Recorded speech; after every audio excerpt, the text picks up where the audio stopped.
Good evening and welcome to Raise the Bar. I'm your host, Troy Haines, former UCLA high jumper and now longtime coach.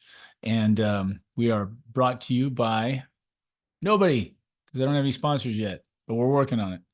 So hang in there with us. I'd love to be able to rattle off 4 or 5 minutes of commercials at you, like I listen to on the podcast that I listen to as I'm driving to work every day.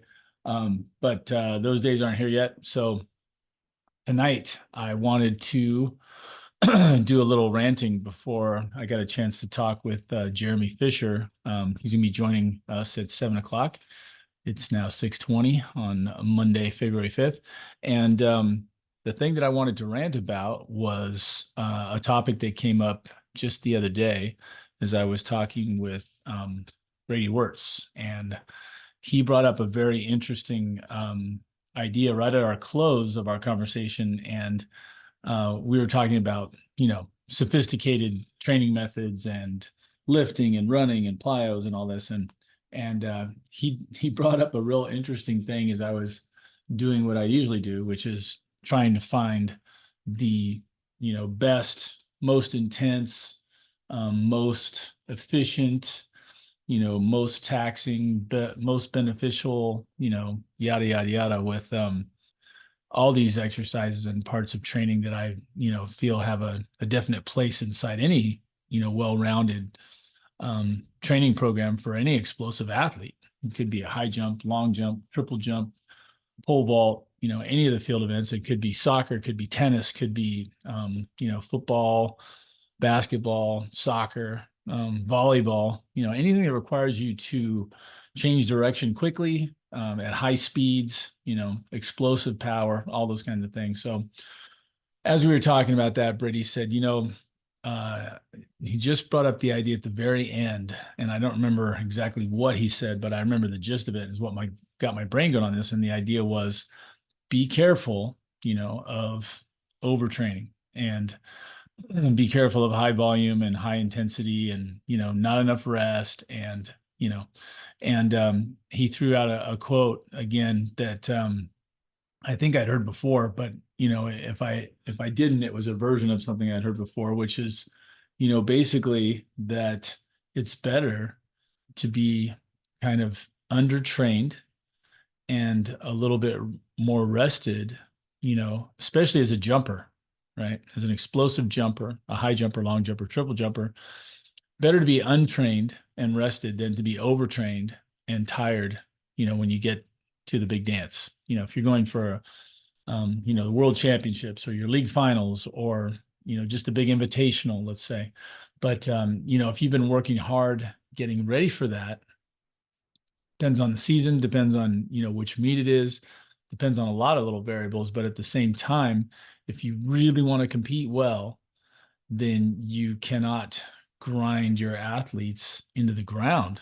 And I've had a lot of experience with this. So the first thing I'm going to say is, you have to be very aware of your athletes, where they're at in their development. So when I was in high school, excuse me, starting in junior high and all the way through high school, I used to routinely get shin splints.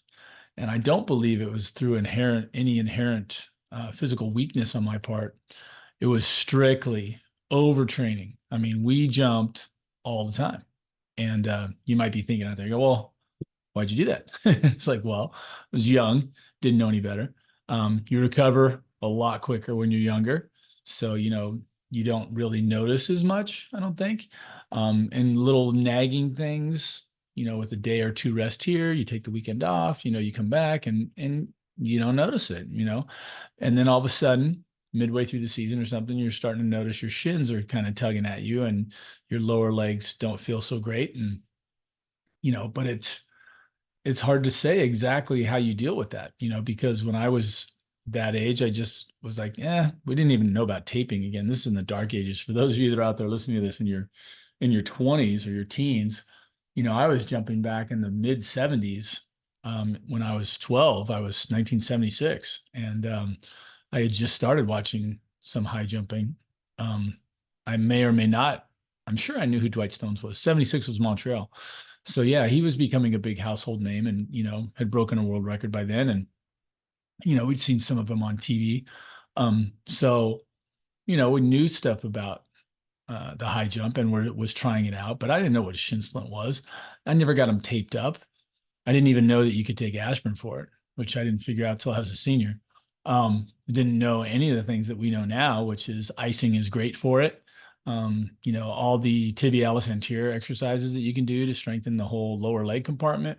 All kinds of well gone over drills. Now on Instagram, one of my favorite guys is the knees over toes guy. I just watch what he does and I'm like, well, that stuff's all fantastic. Let's implement that into our programming early and often and keep everything strong before it turns into that situation where, you can't do anything. So anyway, developmentally, you may not be that strong because I do remember that my shin splints didn't go away immediately after my senior year, but after a year or two at UCLA, maturing, going from 6'3", 180 my senior year, where my mother was worried about me dying playing football. She's like, "You're gonna break in half," which I didn't. And then, that first year of college, I went from 6'3", 180 to 6'3", 195, like pretty quickly.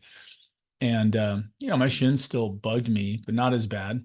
And then we started learning some of those exercises I was talking about for the tibialis anterior, and then my shin splints went away. So my experience with shin splints was, I believe, due to a lack of knowledge and a lack of development to a point, but mostly overtraining.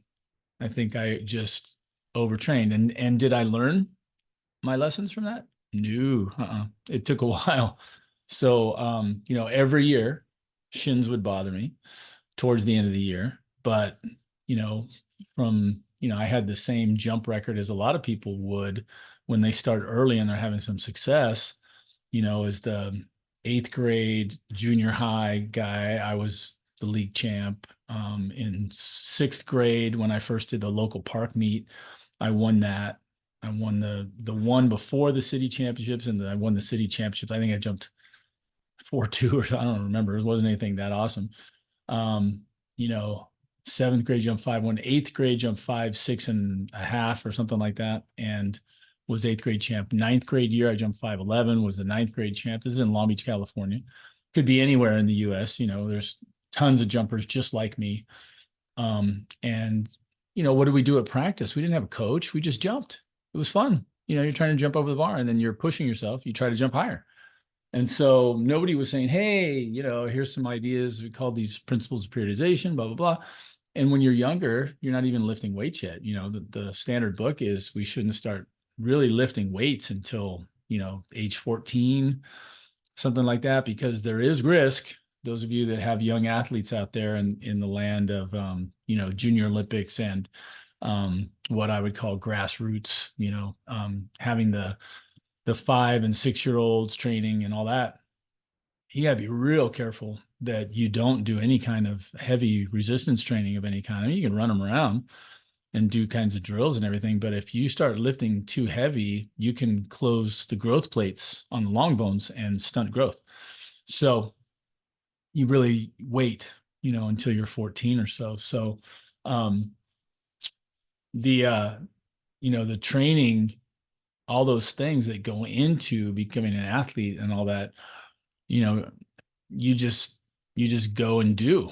We just went. Nobody was teaching us anything about, lifting and sprint workouts and, all this stuff that I've delved into now that I've got my master's degree in exercise science, and a lot of practical learning, just keeping your eyes and ears open.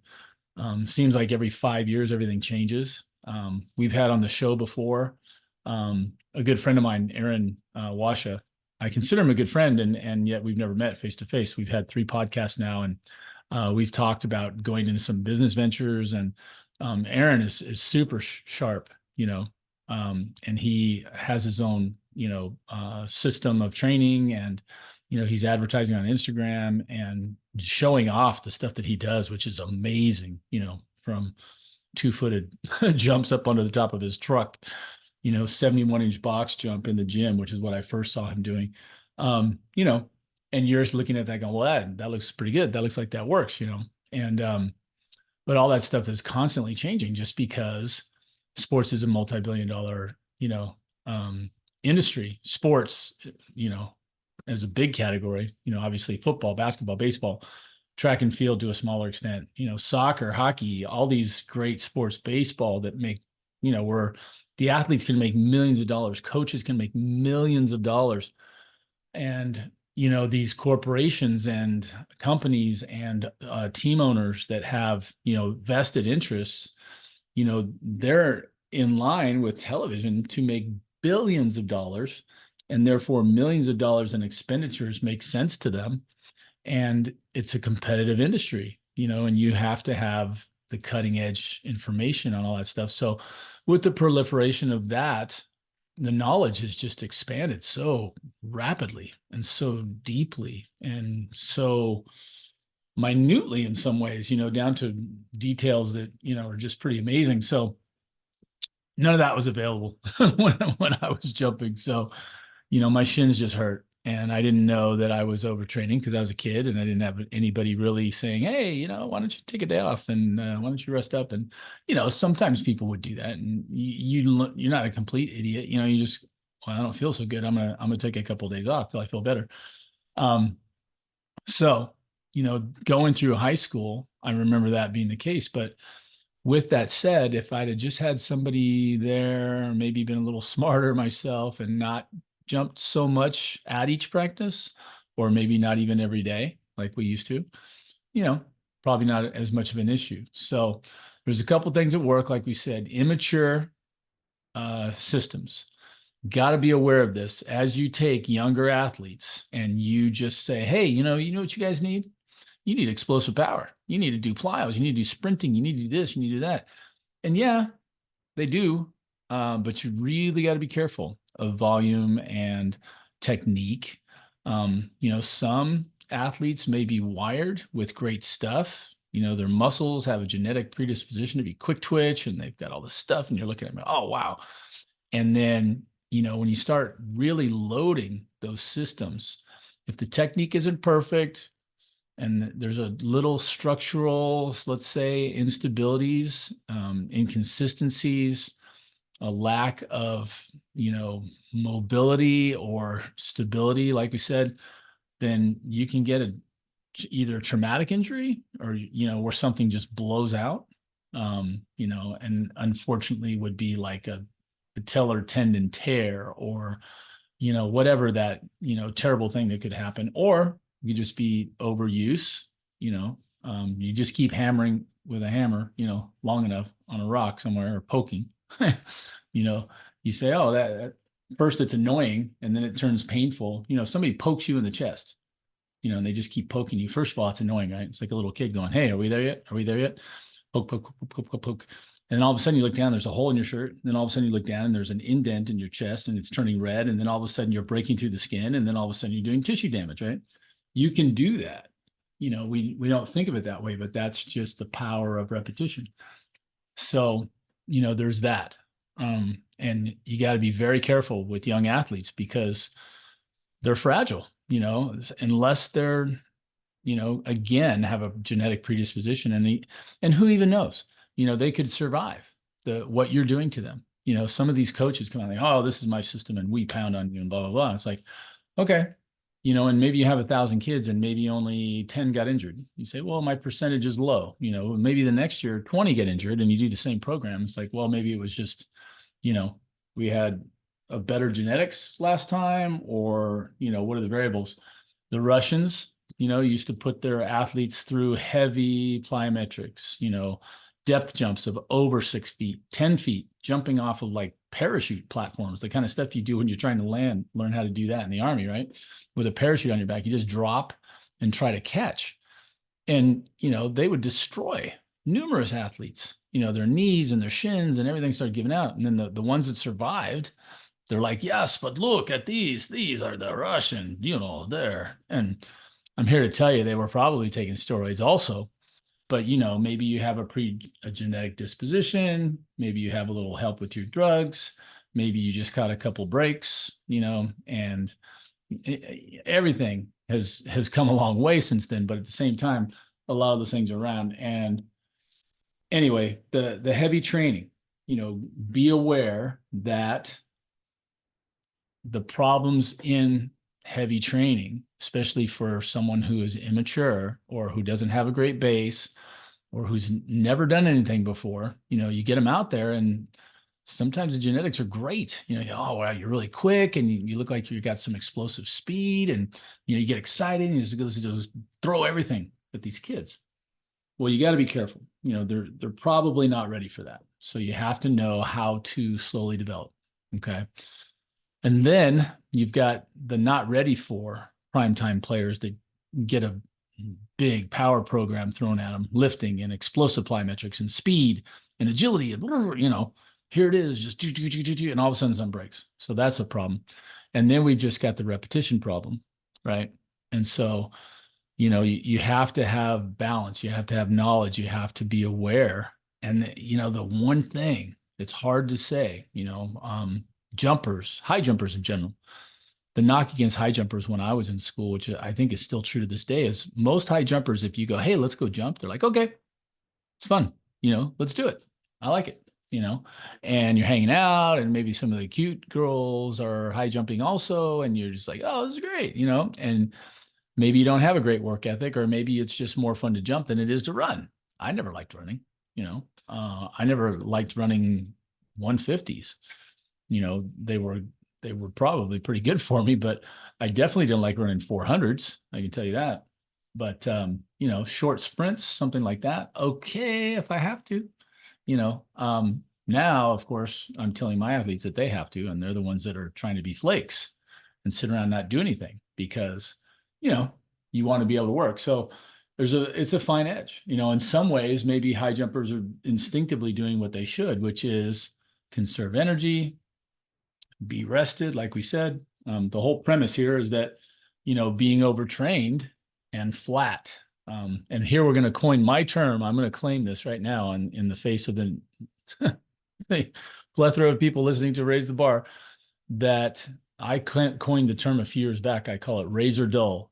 And razor dull is where, you've got a sharp razor. You have trained someone and they are strong and they're fast and they're this and they're explosive and you're just training and everything's getting better and better. And you're not really paying attention and you start overtraining. We're doing too much volume, too many repetitions. Now, can I do high repetition stuff? Yes. Should I be doing high intensity as I do high repetitions? No. I should be doing low intensity with high repetitions. If it's medium, I can go medium. And if it's very low reps, then I can do high intensity with care, right? I need to be careful. So it's kind of like a pyramid. The base of the pyramid, high repetitions, low intensity. Midway, a little bit of both.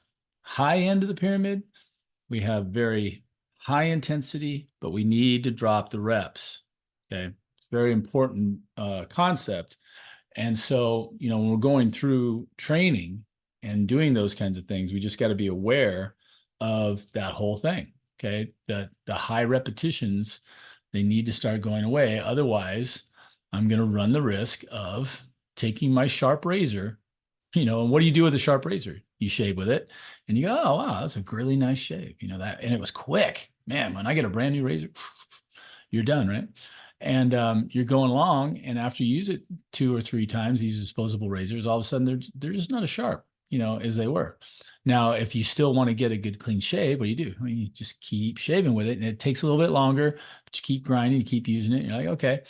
And so it slowly becomes razor dull. The analogy there is that if I keep checking the razor, or I keep using my razor over and over and over and over and over, I don't clean it, I don't rest it, I don't give it any time off at all. I just use it every day. Like if you're one of those people, you want to shave every single day, that blade's not going to last. It really isn't. I know that there's all these ones out there now that claim to be, incredible blades that last forever. They're German engineered and you can buy them for whatever. But, the analogy with the body is, hey, if I just keep, and this is kind of a mental aspect, a sports psychology aspect. If I say, I really want to make sure that I'm sharp, that I'm ready to go, man. It's tough. You can't have, and again, we think as kids, like, yeah, why not? Let's have a meet during the week. You can't have that many meets. You can't have that many high intensity days. You just can't keep hammering away because things will break. You have to recover, especially as an explosive athlete, when you're, putting one foot on the ground and running all your weight through there. It's a tremendous amount of force.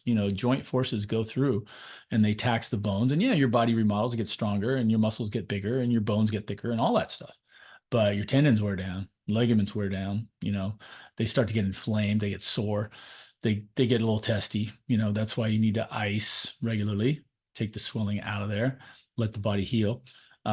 Rest, big component of that is both rest in general, like not using it so much, and also getting some sleep, which is very difficult in our this culture now, where I'm constantly looking at electronic things and staying up too late, getting up too early, right? On and on and on. You got to tell these kids when they're growing, especially, they need minimum 8 hours, preferably more.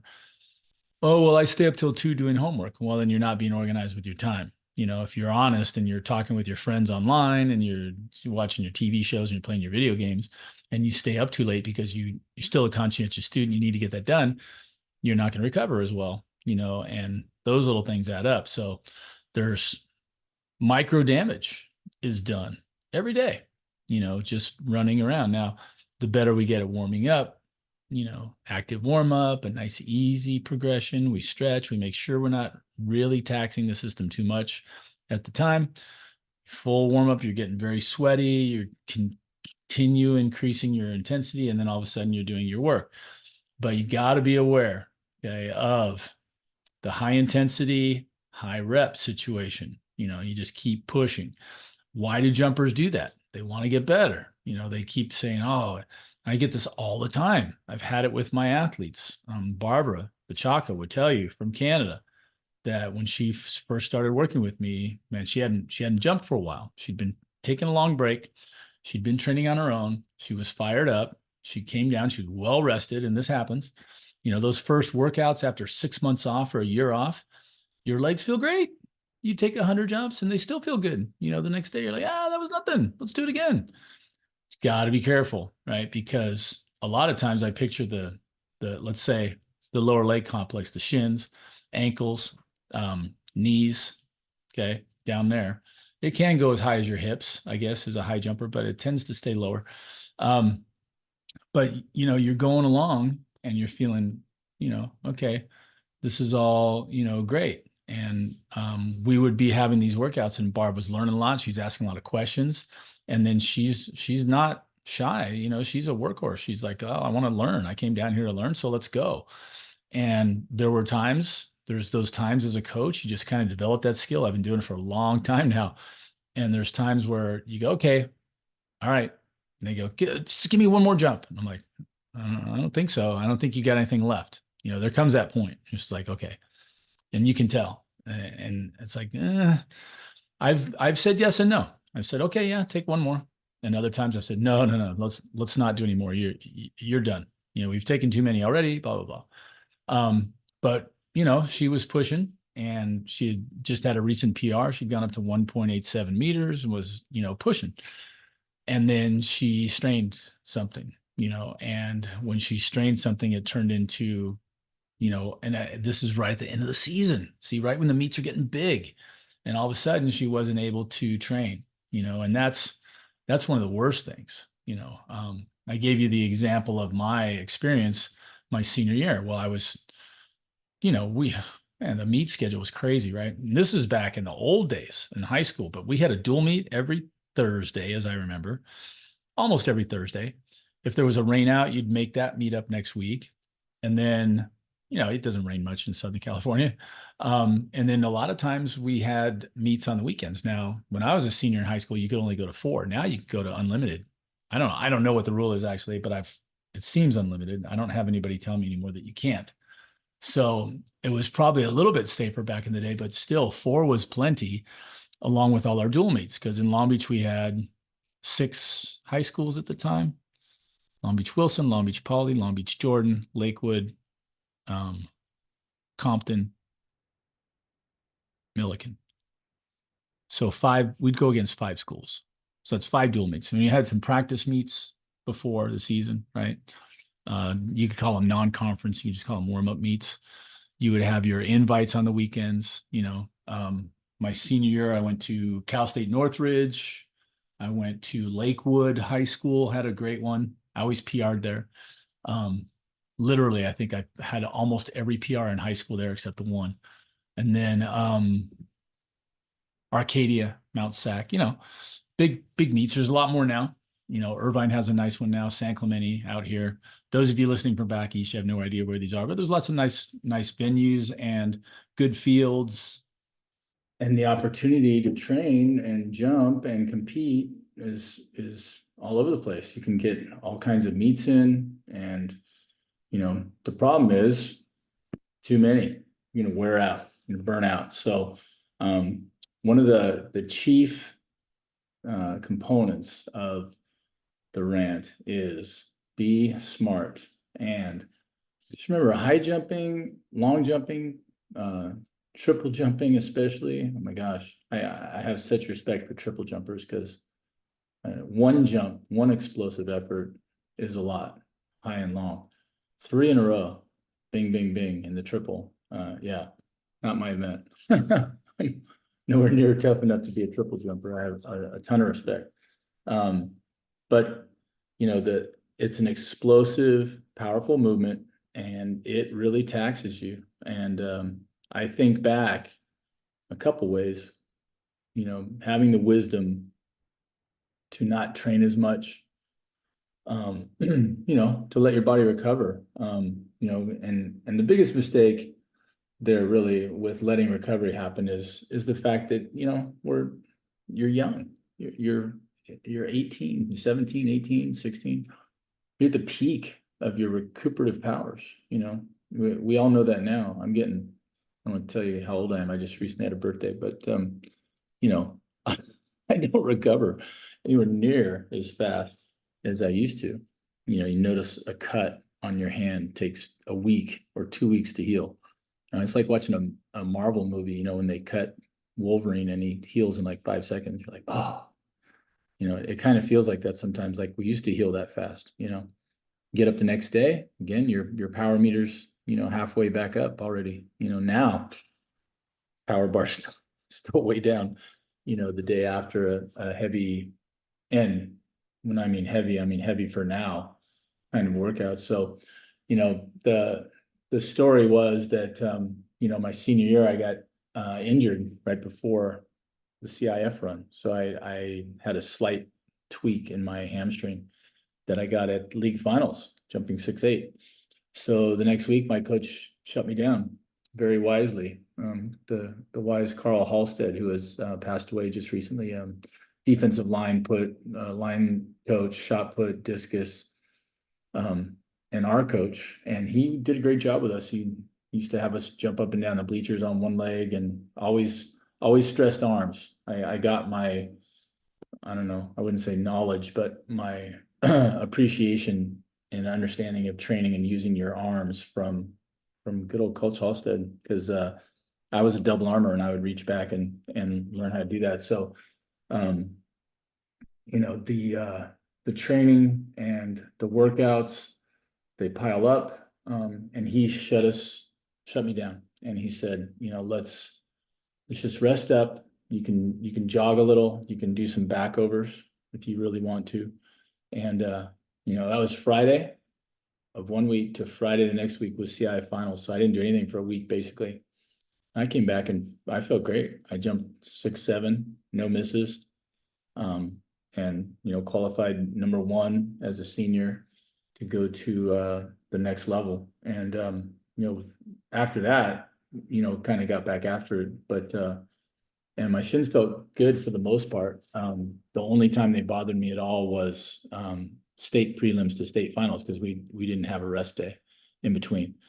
So I never did well in that situation in my lifetime. The next time I got a chance to do back-to-back days like that was actually at NC2A finals my senior year. And I did okay.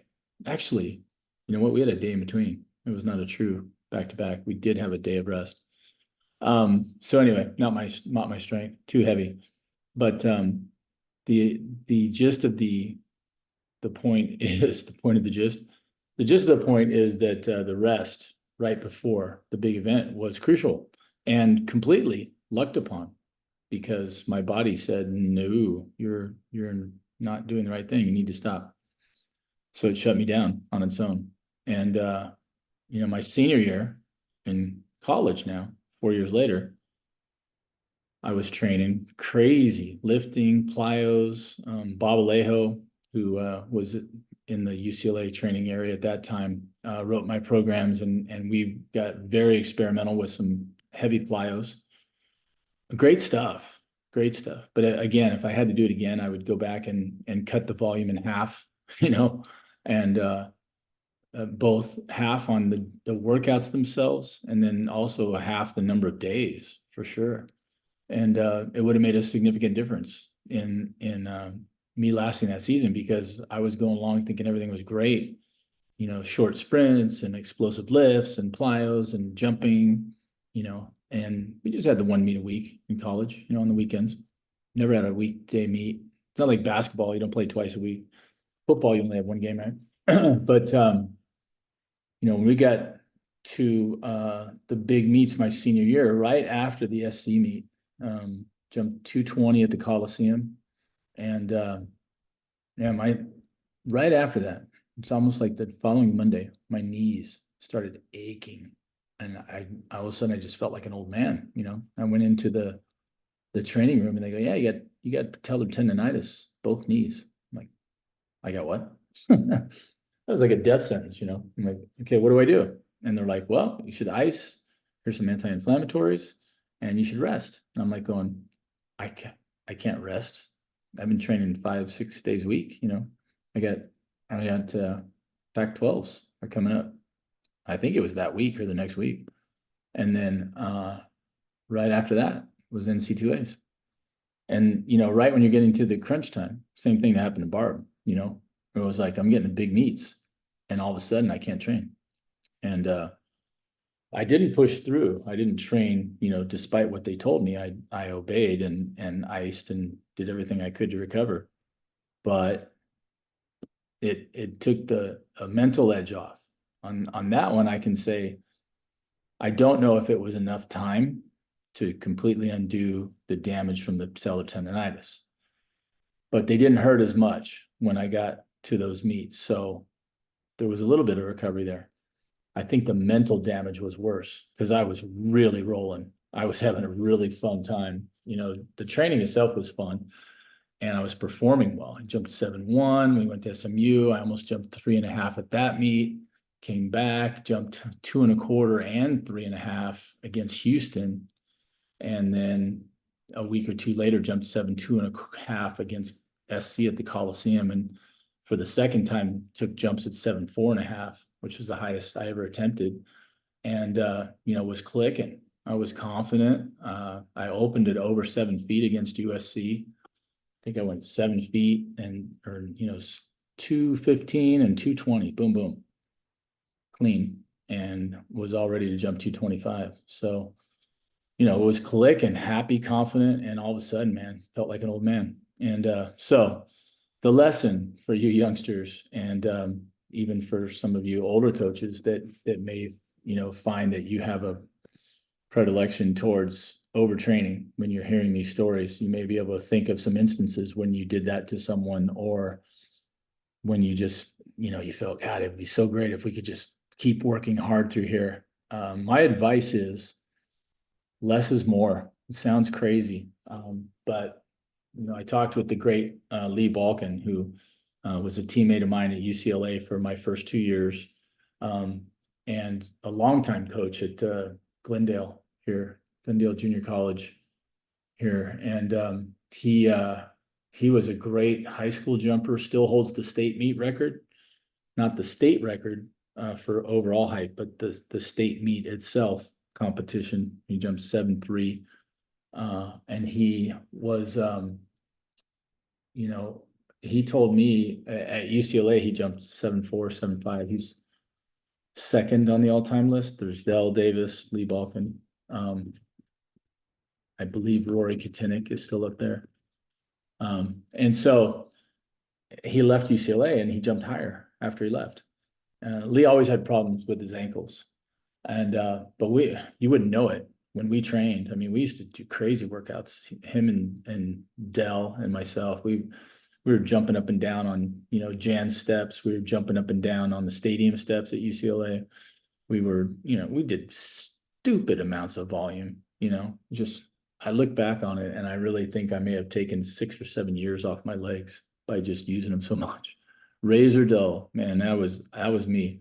So Lee told me that after he left, when he jumped 7'6" and 7'7", he said one of the major things that happened was that he just didn't train as much, didn't do as many reps, didn't do as many days, basically let his body recover.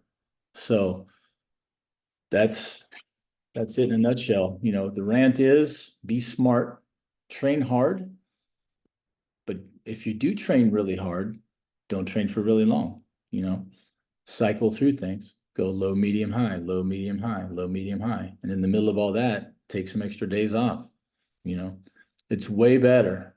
The whole gist of this argument is what Brady said, which is, it's better to feel really rested and bouncy when you get to big competitions than it is to have everything nailed down, squared away. You've trained it and trained it and trained it, and you know how it works and blah, blah, blah. And when you get there, you can't execute because your body rebels. It doesn't work like it should because you didn't have the patience or the whatever to let it recover. And that's huge. It's huge. Everybody's doing it now. The NFL, they don't smash heads during the week, as many times as they used to, because you just can't recover, and you got to play a game, one game every week under the bright lights and fly around and smash into people. So, they're starting to recognize that recovery is a big thing. And, LeBron James spends millions of dollars every year on perfecting his A, sleep mattress, and B, workout, and C, probably massage, and D, yoga, and whatever else he's got to do to still look the way he does at age 38 and play the way he does, or 38 or 39. I'm losing track, right? You consider LeBron an old man, but I got him by 20 years. So there you have it. That's the rant. Appreciate you listening here on Raise the Bar. My name is Troy Haines. We are from Sky High and Fly Jump Labs. Follow us on Instagram. We have many things to offer: video analysis. We have Zoom classes for beginners, and sometimes even Zoom classes for non-beginners. If you are, you could be a pretty high jumping athlete even without a great coach. You could be from an area that doesn't have a coach. It's one of the reasons why I think I'm in business, is that there aren't a lot of high jump coaches around, period, whether or not they know anything. And, so we have all those many services available. Check us out, and check out the new website. It's coming out soon. And until next time, it's Troy Haines signing off here on Raise the Bar. You have a good one, and we'll talk soon.